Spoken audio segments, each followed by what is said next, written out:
Welcome back to another episode of ROC Boys Football. Dill, we got a long day today. A bunch of different spring games kicking off. We got multiple monitors going. The first one we are taking a look at is Miami. Just finishing up.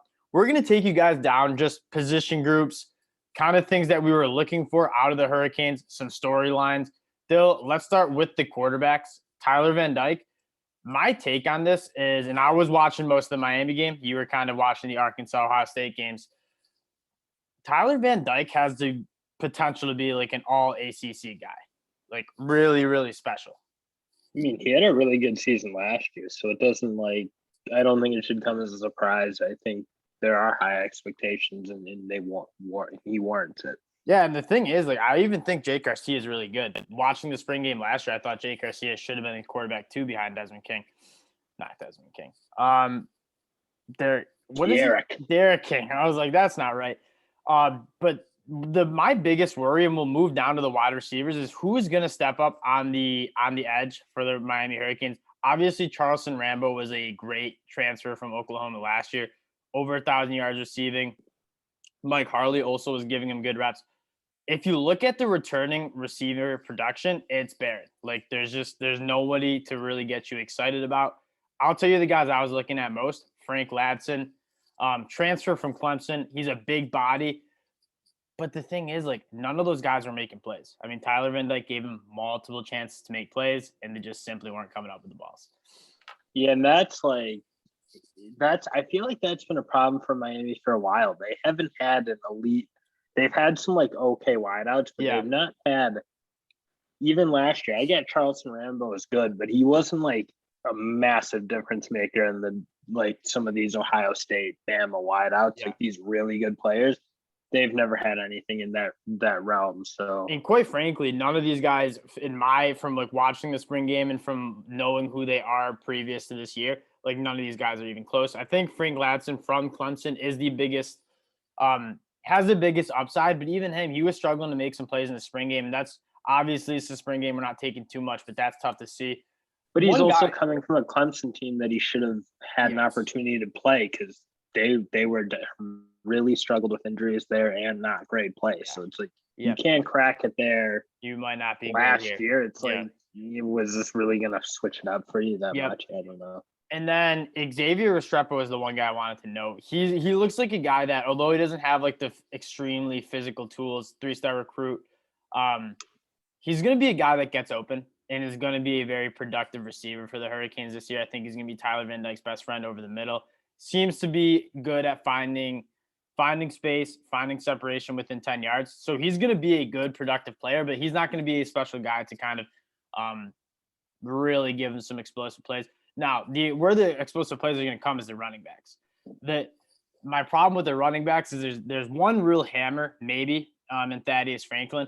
But Jalen Knight, Henry Parrish, Don Chaney, those guys all have legit track speed, extremely explosive. Jalen Knight and Don Chaney were not playing. Henry Parrish was playing, but did get hurt later in the game.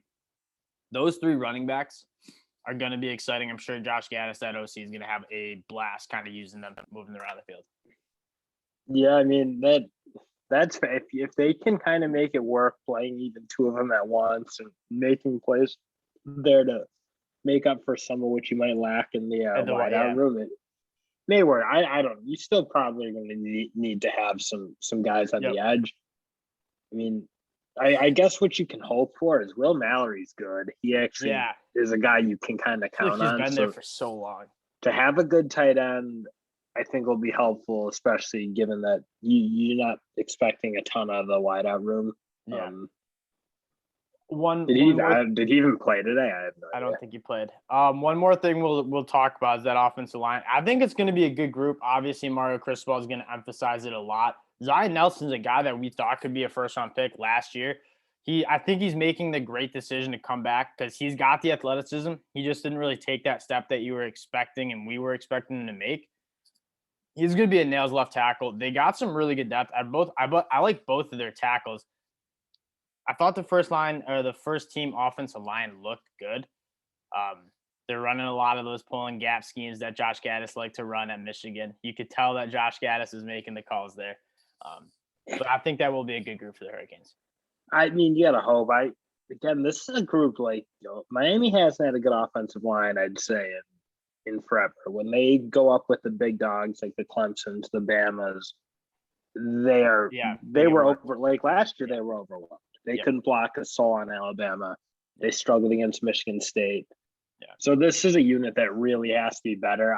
Maybe they will be. Maybe you saw something in the spring game. I feel like we always think Miami's going to make jumps at O-line, and it never happens. Well, with Mario Cristobal, X factor is Cristobal. Yeah, it is the X factor. Yeah, but he's not a hands-on coach at this point. I don't think. I think he's much more of a manager than like a Harbaugh or Ryan Day, who want to coach quarterbacks or want to coach even like a Sam Pittman, who probably still wants to coach offensive line. So I still think do you have the horses yet? Maybe need some time for Cristobal to get his guys in, because again, I don't think it's been a good unit. But let's move over to the defense side of the ball. I think this could be their best defensive unit they've seen in a really long time. I'm going to reverse the order. I want to start with the secondary because I think this group is just extremely, extremely deep. Tyreek Stevenson, obviously the Georgia transfer. Al Blades, a guy that we haven't seen play football in a while, but is supposed to be coming back. Dale Potter, transfer from West Virginia. DJ Ivy, and then the safeties, Avonte Williams, James Williams, all extremely talented guys. Obviously, Ed Reed's there working with some of the guys. This group is going to be good. They're long. They fly around the field. I think this is where the strength of this defense looks to be.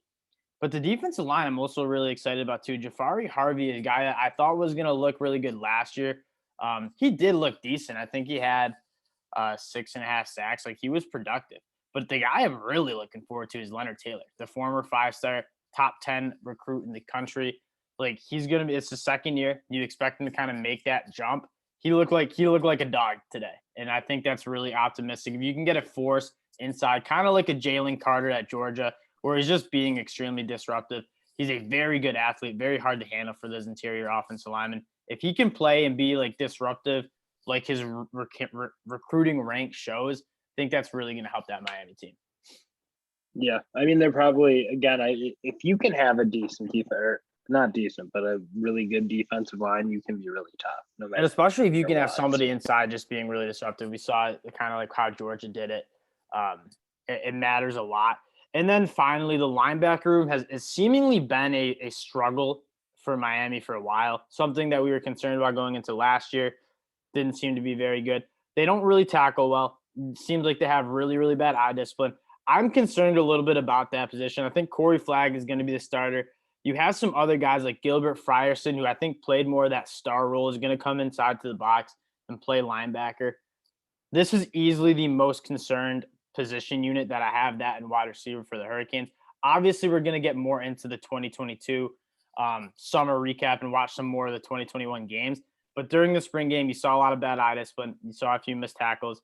Looking to clean that up because this linebacker room is just kind of barren. I don't really know who's going to produce. Now, if that defensive line can play good, it will take a lot of pressure off that linebacker core. Yeah, no, that's certainly a help. But we'll see. I don't know. I think Miami's getting a lot of hype. I think I don't see them cracking into the top ACC this year. It just doesn't feel like. Yeah, they've recruited well, but I agree. I think because that program needs some work. A lot of bad culture. I feel like Mario Cristobal need a couple of years to get it going. They're very Texas-like. Like, yes. When they're back, but they're back every year, and then they give so many bad seasons and so much. Yeah. They haven't really won any big games in forever. So yeah, we'll see. I think I'm optimistic about Mario Cristobal. It's a weak conference, so that helps them. It is. That'll do it for the Miami spring game recap. Again, we're talking a little bit more about how they're going to look coming this fall, but a couple of guys did stand out in the spring game. We appreciate you guys watching, following us along. If you guys like the content, you into the spring game recaps, you into college football, go subscribe to the channel. You know how we do it here, and we'll talk to y'all later. Peace.